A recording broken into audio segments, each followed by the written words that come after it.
G'day guys, how's it going? You know, it's been a month since I've made a video about that thing back there, and this is episode 2 of 350Z mods, and this one is about turbos.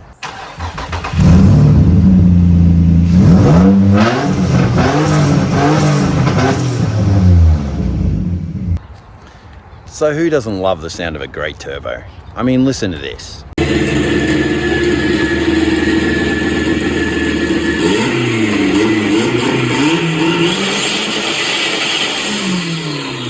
Listen to that spool.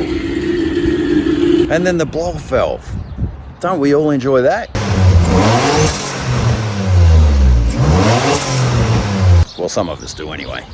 But nothing sounds better than when there's a turbo car on a dyno and it starts building boost, and then you get this sound.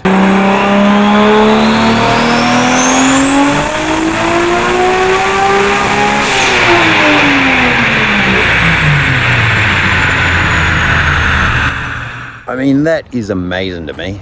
I just love turbo cars.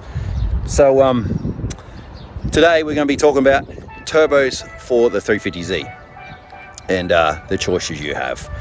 So obviously there's 3 different format engines in the 350Z. The VQD, VQD rev up, and then the VQHR.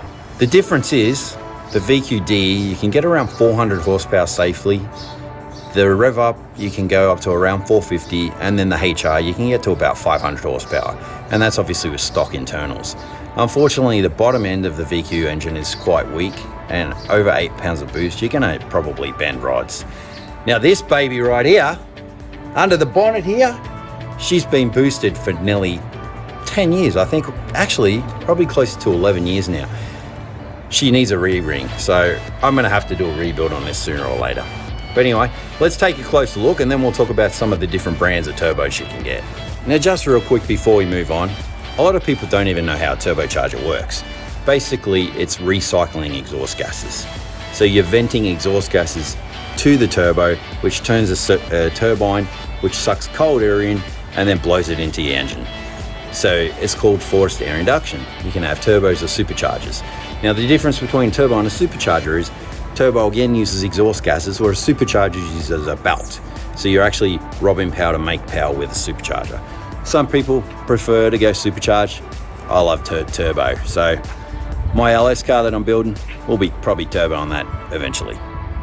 So anyway, let's take a closer look at this baby and I'll explain what kit's on it.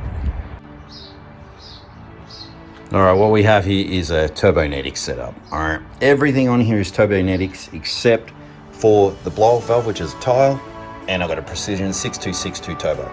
Now, when I bought this kit, I bought it used for about $2,400. Now, for a Turbonetics kit, you're usually going to pay around $5,600, $5,800, and it's around a 60 trim turbo. When I bought it used, the turbo was a little ragged out. It had play in the shaft, so I basically offloaded it to someone else, and I bought this brand new Precision. Now, this Precision turbo is a journal bearing.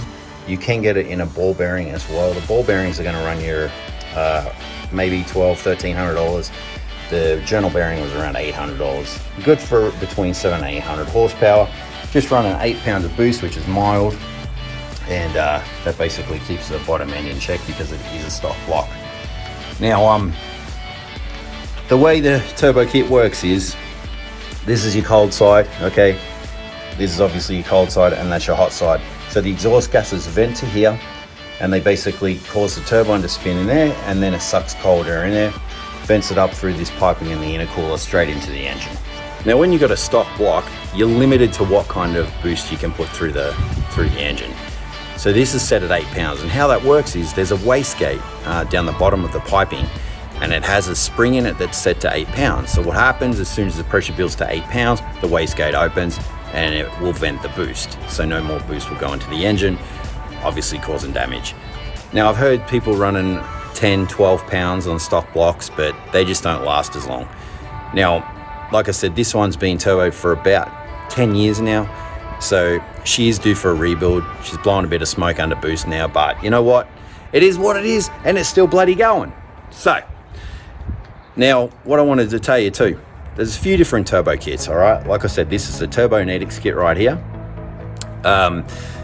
Grady have a twin turbo kit. I'm not sure if they have a single turbo kit.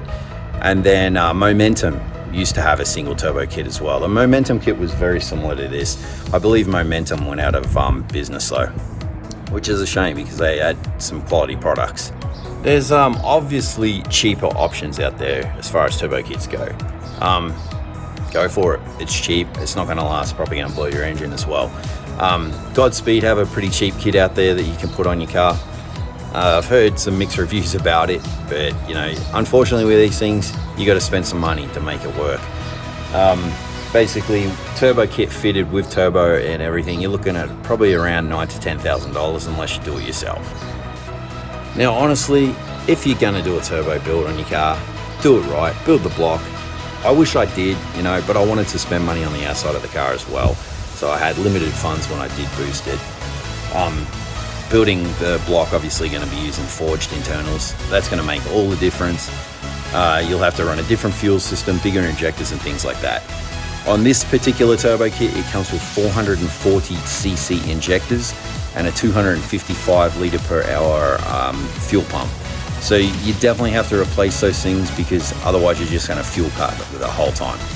It still has the mass airflow sensor on it, the stock one, but honestly, it needs an upgraded mass airflow because it fuel cuts because of that. It just doesn't get enough air. So little things like that make all the difference in making your turbo build successful or not. And then of course, it all comes down to the tune. If you don't have a good bloody tuner, forget about it. You're just gonna pop the engine. So yeah, my friend Adam Blevins tuned this 11 years ago and she's still running. So kudos to you, Adam. Appreciate you, mate. As I said before, the D is limited to around 400 horsepower. I've got around 430 because of the Cosworth manifold on it. You're looking at around $2,000 for one of those. So let's talk about the BOVs real quick, which is blow-off valve. Now, I swear a lot of people think blow-off valves are just there for the sound because they sound cool and shit, right? No, wrong. It's actually functional. So let's talk about that real quick. So as I said, tile blow-off valve. Now, what a blow-off valve does is when you de-accelerate, it stops turbo surge. And what turbo surge is as you de-accelerate, you're going to get a shift in pressure. So basically, it's going to go from forced induction to vacuum. The vacuum is going to go back to the turbo and cause issues with the shaft. It'll basically damage the turbo shaft. So the job of the blow-off valve is to release that pressure. So as soon as you de-accelerate, you hear this blow off. That's it. Yeah, them bloody birds. I swear there's a nest in here. But anyway, I wanted to talk to you real quick about ARs on the turbo and what they do and how they cause turbo lag.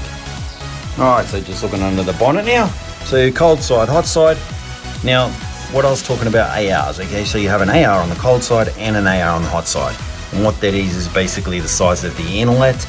The bigger it is, the longer the boost takes to come on. So this one is around 78, I believe. And the boost doesn't come on till about 4,000 RPM. So you have an AR on both sides. Now, if you have a small AR, the turbo is going to react quicker. The boost is going to come on a lot faster, but it's going to peter off and you're not going to make boost to redline. So the good deal with, if you go a twin turbo setup, you can have different size ARs on the turbo. So one kicks in early, one kicks in later. Anyway, that's ARs. All right, guys, that's it. That's episode 2 wrapped up. Now, obviously, depending on what VQ engine you have, VQDE, VQDE rev up, or VQHR, is going to dictate how much power you can get out of your 350Z. Don't go overboard, run too much boost, you're going to bend rods and you'll regret it. You know, I've heard of people boosting their cars and having it boosted for weeks and it blows up. You don't want that. Keep it going for over like 10 years like I have. It's bloody awesome. Anyway, guys, appreciate you. Episode 3 coming soon. Like and subscribe. If you have any comments or questions, put them down there. But appreciate you guys. Peace out.